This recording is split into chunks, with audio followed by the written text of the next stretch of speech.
Welcome back to episode 4 of The Causes of WW1. After receiving Germany's blank check, Austria-Hungary did not act immediately. Instead, Vienna spent 3 weeks carefully crafting an ultimatum to Serbia, one designed to be unacceptable. The delay was deliberate. They wanted French President Raymond Poincaré to complete his state visit to Russia and be at sea, unable to coordinate with his Russian allies, when the crisis erupted. As the days passed, the initial shock of the assassination faded across Europe, and people began to hope that perhaps this crisis, like others before it, would pass peacefully. They were wrong.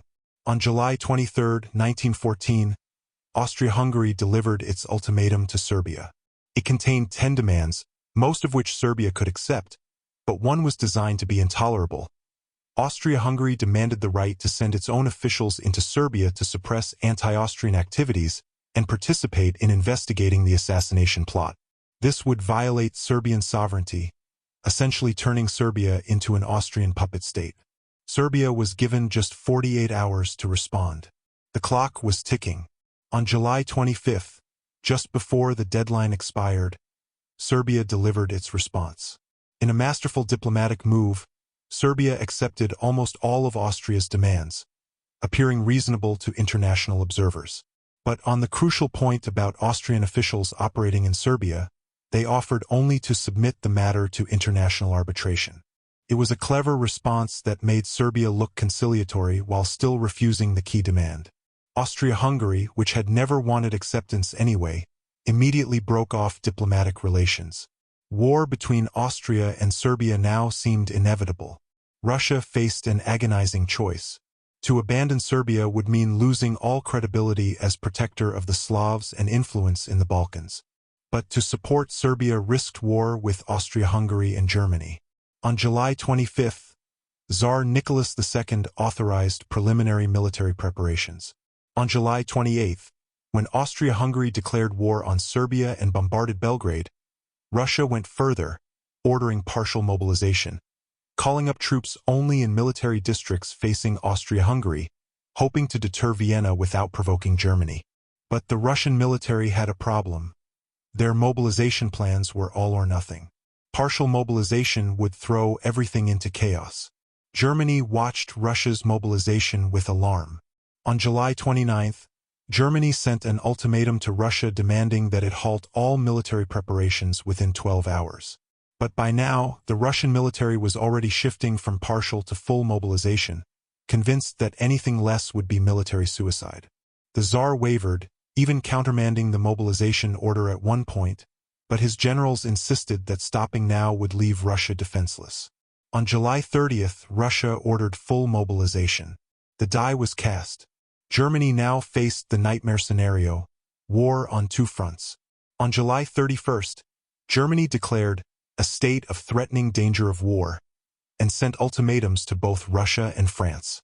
Russia must demobilize within 12 hours. France must declare whether it would remain neutral in a Russo-German war. Russia did not respond. Its mobilization continued. France replied that it would act in accordance with its interests, diplomatic language for, "We will honor our alliance with Russia." Germany was now committed to the Schlieffen Plan, which meant attacking France through Belgium.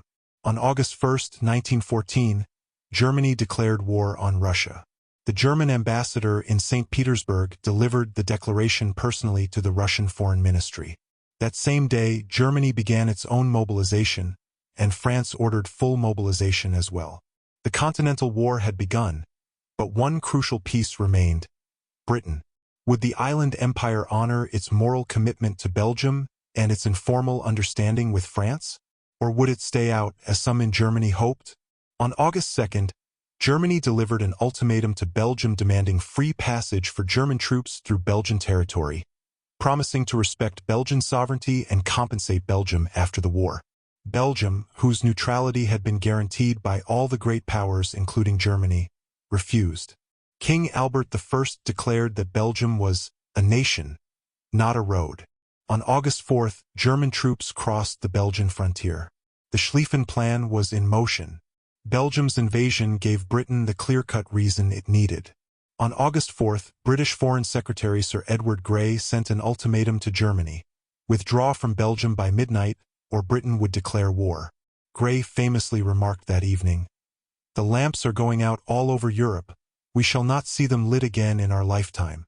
Germany did not respond to the ultimatum. At 11 p.m. London time, midnight in Berlin, Britain declared war on Germany. The great powers of Europe were now at war. Throughout the July crisis, diplomats worked desperately to find a peaceful solution. Britain's Foreign Secretary proposed a conference of the great powers, similar to the one that had resolved the Balkan Wars. Russia suggested bilateral negotiations with Austria-Hungary. The German Chancellor even tried, belatedly, to restrain Austria-Hungary.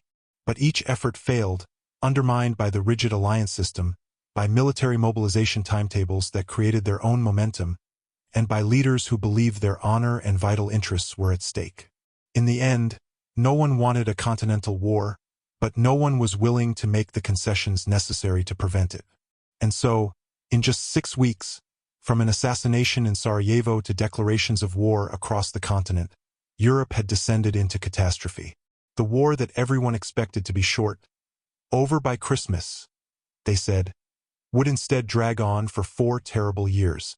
But those causes, those long-term tensions and short-term decisions, the alliances and arms races and moments of chance and choice, those are what brought us to August 1914.